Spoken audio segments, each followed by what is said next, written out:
Let's learn more. Let's learn more. Let's learn more with Liberty.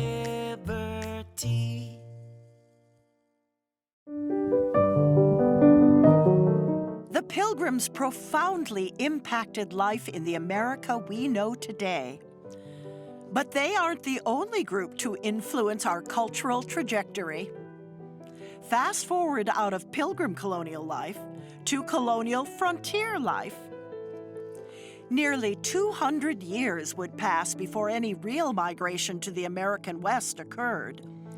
But in between, adventurous people expanded the western edge of the New World, setting the stage for America's frontier expansion.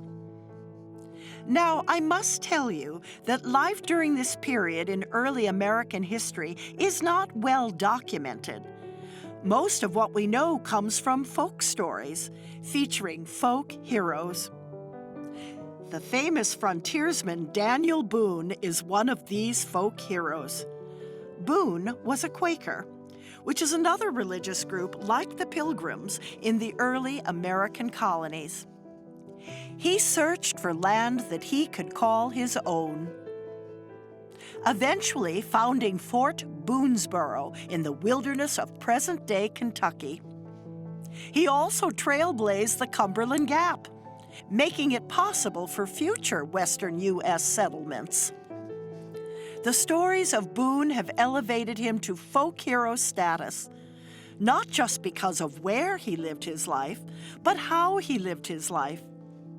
According to many accounts, he imitated the Native Americans, living off the land, respecting nature, spirituality, and the wilderness.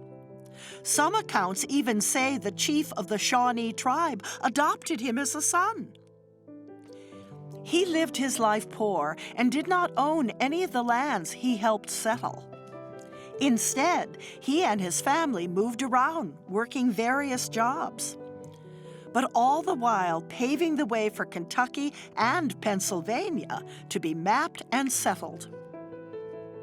There were many individuals who made greater contributions to early American settling. But Daniel Boone truly captured the emotions of Americans.